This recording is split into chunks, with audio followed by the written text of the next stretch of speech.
everyone, welcome back to Mad About Cards and Crafts. Today we're creating a Brutus Monroe card featuring the Barnyard Crowd stamp set. I am going to show you how you can take a busy stamp and create a clean and simple card. Here is a look at the Barnyard Crowd. It is filled with some amazing animals, some pigs, some cows, some horses and llamas, and they are all crowded in together taking a picture. I am going to split them up and we are going to get 3 images out of this, which will help us create a beautiful, clean and simple card. My sentiment comes from the Extra Sentimental stamp set, which is filled with some amazing sentiments. I'm going to use the word hello to stick with our clean and simple theme. This is called Paint Spots, and I am going to be doing some dry embossing with my Vagabond. For inks, I'm using the Detailed Raven Black ink, the Clear Embossing ink, and Alabaster White embossing powder. Let's jump into the heat embossing. I have a 4x6 card panel. I have used my anti-static tool. I'm inking up my stamp with the Clear Embossing ink, and I am simply stamping using my Misty stamping tool. Once I get a good impression, I'm going to add that Alabaster White over the top of this, and unfortunately you are not going to be able to see this very well. I do zoom in a little bit so that you can get a little bit of the outline. Here I'm trying to make sure that this brown Karen marker, I am going to be doing some watercoloring, so I have some watercolor paper. I'm seeing if this brown Karen marker, which is called Sandstone, is the color I want to use on my first image, and I am coloring in the cow. One of the things that I appreciate about this stamp set is that they do have the inked image on this acetate, so it made it much easier for me to be able to see where I wanted my brown. As you know, when you are heat embossing white on white, it makes it a little bit more difficult to see the images, and this was a surefire way to make sure that I got that brown in the areas that I needed to. In order for me to color this, I do start with a little bit of water on my image. So in the little areas that I'm working, because I do work in small areas, I add some water, and then I put a little bit more water on my brush. I tap it off on my microfiber. I pick up some of the ink and then I drop it in. Once I get a couple layers on, then I move on to the other areas. So I'm going to lay a light area. I'll come in and I'll drop in some darker color until I get the color that I'm looking for. For the inside of the ears, I'm going to use a beautiful Skin 2 ink pad, which is kind of like a peachy pink. And I like the way that that looks. I do add that to the pig, it's not a pig, to the cow. Does a cow have a snout? I'm going to say the cow has a snout as well. I'm going to add that pink to the snout, and I love how cute this guy is. I do have to say that after coloring this, if you look at the image to the right, you can see that the cow's eyes are closed. I end up putting eyes on him because I just felt like it really didn't define when I did the heat embossing. I think it kind of took away from the fact that his eyes were closed and you couldn't really tell that those were eyelashes. So I did add some eyes. I took a little bit of liberty on this project. I am coloring the sheep next to him. I do change my idea on how I wanted to do this, so I will come back and make some changes, but for right now I did color the sheep to the left, and then I added a beautiful blue to the collar. That blue is called Sky Blue, and then for the bell I used a gray, and for that gray I used a neutral gray. For the flower in his mouth, I felt like it would look really cute as a tuft of grass, and so I simply added apple green to that. For my cute little pig, this pig looks like he's scowling a little bit to me once I get him finished. You let me know in the comment box below. I'm using, again, that beautiful Skin 2, which I think is the perfect pig color, don't you?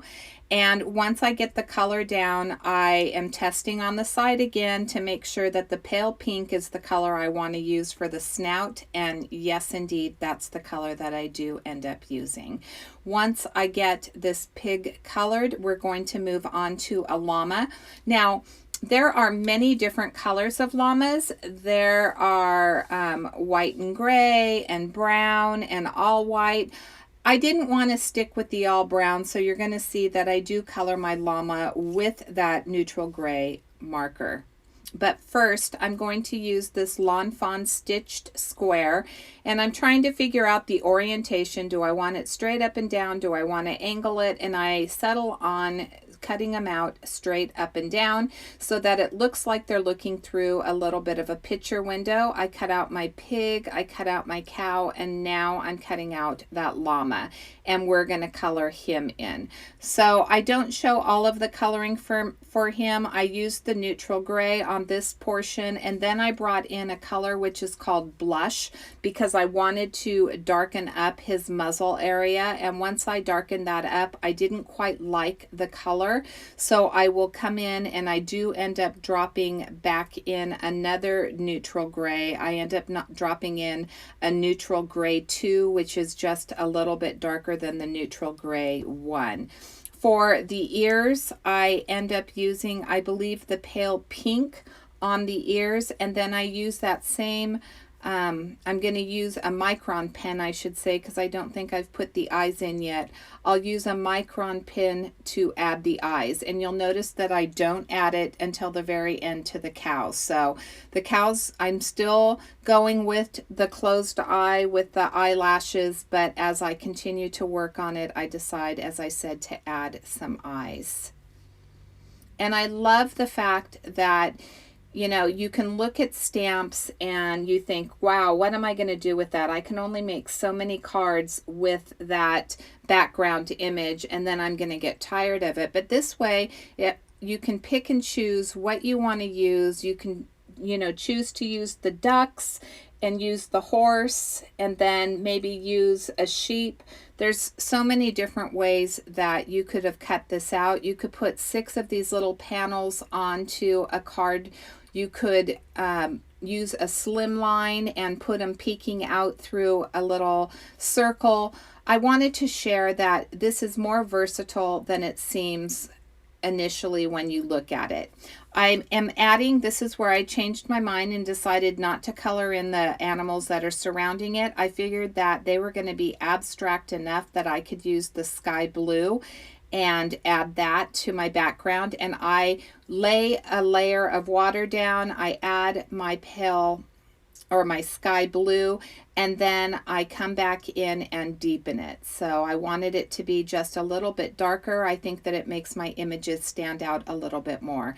I have my cutting plates, an embossing mat, and another 4x6 or 4 1/4 by 5 1/2 inch paper.